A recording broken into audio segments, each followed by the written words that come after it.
Hi viewers, I am from talk food city. அதாவது பிரியாணி செய்யும்போது சில டிப்ஸ் அண்ட் ட்ரிக்ஸ் ஃபாலோ பண்ணிங்கன்னா ரொம்பவே சூப்பராக இருக்கும்.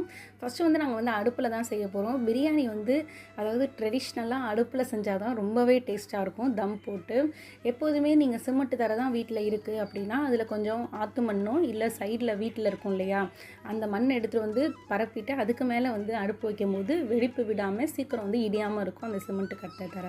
எப்போ மட்டன் பிரியாணி பண்ணாலும் குக்கரில் வேக வச்சு பண்ணாதீங்க. தனியாக மட்டனை எல்லோரும் வேக வச்சுருவாங்க. அதாவது ஏலக்காய், பட்டை, கிராம்பு போட்டு வேக வச்சுருவாங்க. அப்படி பண்ணக்கூடாது. வெங்காயம், தக்காளி, இஞ்சி பூண்டை நல்லா வதங்கினதுக்கப்புறம் கறி ஆட் பண்ணிக்கோங்க. இது கூடயே மசாலாஸ், தயிர், எலுமிச்சம்பழம், அப்புறம் மிளகாத்தூள், மல்லித்தூள், பிரியாணி மசாலா இதெல்லாமே நல்லா வதக்கி அந்த மட்டனுக்குள்ளே அந்த ஸ்பைசஸ்லாம் இறங்கி ரொம்பவே சூப்பராக இருக்கும். நீங்கள் மட்டனுக்கு எப்போதும் சுடுதண்ணி ஊற்றி லைட்டாக கிண்டி விடுங்க. அப்போ தான் மட்டன் விரைச்சிக்காமல் நல்லா சூப்பராக சாஃப்டாக சீக்கிரமாக வேகும். என்ன குக்கரில் ஒரு 15 மினிட்ஸ்னால் இன்னும் ஒரு 15 மினிட்ஸ் எக்ஸ்ட்ரா ஆகும் நம்ம மட்டன் வேகிறதுக்கு. நம்ம இள ஆட்டுக்கறியாக வாங்கினோன்னா ரொம்பவே சூப்பராக இருக்கும். அதுக்கப்புறம் பிரியாணி கிண்டுறோம் இல்லையா, அந்த பாத்திரம் நல்லா அடிகனமாக இருக்கும். நீங்கள் ரொம்ப பிரியாணி லவ்வராக இருந்தீங்கன்னா இது மாதிரி குண்டாலாம் வீட்டில் வாங்கி வச்சுக்கோங்க. அடிக்கடி பிரியாணி ரெசிபி செய்யும்போது ரொம்பவே ஈஸியாக இருக்கும். சீக்கிரம் அடி பிடிக்காது. இதை விறகடுப்பில் நீங்கள் எந்த பாத்திரத்தை வைக்கிற முன்னாடியும் சோப்பு அல்லது மண் இல்லைனா இட்லி மாவு கூட நீங்கள் தடவி வைக்கலாம். விளக்கும் போது ரொம்பவே ஈஸியாக இருக்கும். அந்த கறி சீக்கிரமாக விளக்கையிலே போயிடும். நீங்கள் அப்படியே வச்சிங்கன்னா விளக்கும் போது அந்த கறி நாளுக்கு நாள் இருந்துக்கிட்டு தான் இருக்கும். நீங்கள் எவ்வளோ விளக்குனாலும் போகாது. எப்போதும் போல் பிரியாணியை தாளிச்சிடுங்க. இஞ்சி பூண்டு பேஸ்ட் கரெக்டான குவான்டிட்டி எடுங்க. என்னோட பச்சை மிளகா காரம் இல்லை, நான் 4 பச்சை மிளகா சேர்த்துருக்கேன். எப்போ பிரியாணி பண்ண ஸ்டார்ட் பண்ணுறோமோ அந்த நெக்ஸ்ட்டு அதோட கையோடு நம்ம பொடி மசாலா அரைச்சி எடுத்துக்கணும். நீங்கள் கடையில் வாங்கி வச்சுருக்கீங்கன்னா ஒன்றும் பிரச்சனை கிடையாது. அதையும் நம்ம தாராளமாக யூஸ் பண்ணலாம்.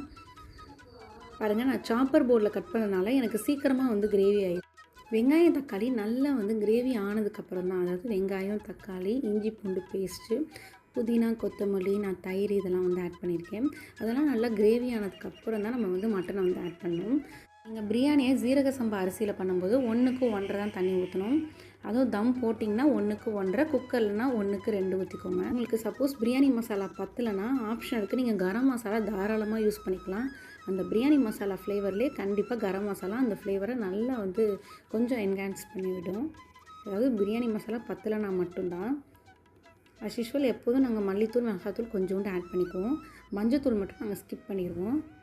ஒரு செம்பு ஃபுல்லாக தண்ணி ஊற்றிருந்தோம். மட்டன் நல்லா சுண்டி நம்மளுக்கு நல்லா வெந்து பூ மாதிரி வந்ததுக்கப்புறம் தான் நம்ம அரிசி ஆட் பண்ணோம். அதுக்குன்னு ரொம்ப பூ மாதிரி வரக்கூடாது. லைட்டாக வெந்தோடனே தம் போட்டோன்னா தம்மில் பாதி வெந்து நல்லா கறி சாஃப்டாக சுவியாக இருக்கும். அப்புறம் புதினா கண்டிப்பாக ஒரு 10 பேத்துக்கு ஒரு கட்டாவது சேர்க்கணும். நல்லா பல்கான கட்டு. புதினா தான் ரொம்ப டேஸ்ட் அண்ட் ஃப்ளேவர் கொடுக்கும். நான்வெஜ் சமைக்கும் போது எப்போதுமே பிரியாணியில் 2 ஸ்பூனுக்கு கர்ட் ஆட் பண்ணிக்கோங்க. ஒரு லெமன் ஆட் பண்ணிக்கோங்க. அதாவது நீங்கள் 1/2 கிலோ கறி எடுத்திங்கன்னா 1/2 லெமன் போதும். 1.5 கிலோ எடுக்கும்போது ஒரு ஃபுல் லெமனே ஆட் பண்ணிக்கலாம். சைடில் தால்ச்சா தான் ரெடி பண்ணியிருந்தோம். நாங்கள் தால்ச்சா மாதிரி பண்ணல, குழம்பு மாதிரி பண்ணிட்டோம். ஏன்னா நெக்ஸ்ட் டேவும் வச்சுக்கலாம் இல்லையா, அதனால தான்.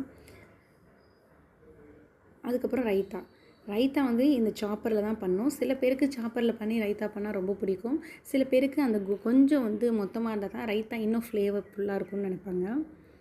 அதே மாதிரி ரைத்தாவுக்கு தயிர் ஆட் பண்ணும்போது கொஞ்சம் கூட தண்ணி இல்லாமல் நல்லா கெட்டி தயிராக ஆட் பண்ணுங்கள். அதுக்கப்புறம் இன்னொரு விஷயம் என்னென்னா, ரைத்தா பண்ணும்போது வெங்காயத்தை நல்லா வாஷ் பண்ணிவிட்டு கழுவுனிங்கன்னா சூப்பராக இருக்கும் ரைத்தா. சின்ன குழந்தைங்க கூட விரும்பி சாப்பிடுவாங்க. அந்த வெங்காயத்தில் ஒரு காரம் மாதிரி டேஸ்ட் இருக்கும். அது இல்லாமல் ரைத்தா ரொம்பவே சூப்பராக இருக்கும். குழம்பும் ரெடி ஆயிடுச்சு. பிரியாணி தம் போட்டு பண்ணும்போது தான் அந்த ட்ரெடிஷ்னல் டேஸ்ட்டு, ஃப்ளேவர்ஸ் ரொம்பவே சூப்பராக இருக்கும். நாங்கள் அதாவது திருச்சி சைடில் எப்போதுமே சீரக சம்பாவில் தான் பிரியாணி பண்ணுவோம். பிரியாணி ரொம்பவே சூப்பராக இருந்துச்சு. ரைத்தா, குழம்பு இதெல்லாமே சூப்பராக இருந்துச்சு. மோஸ்ட்லி என் பையனுக்காக தான் நான் அடிக்கடி பிரியாணி பண்ணுற மாதிரி வரும்.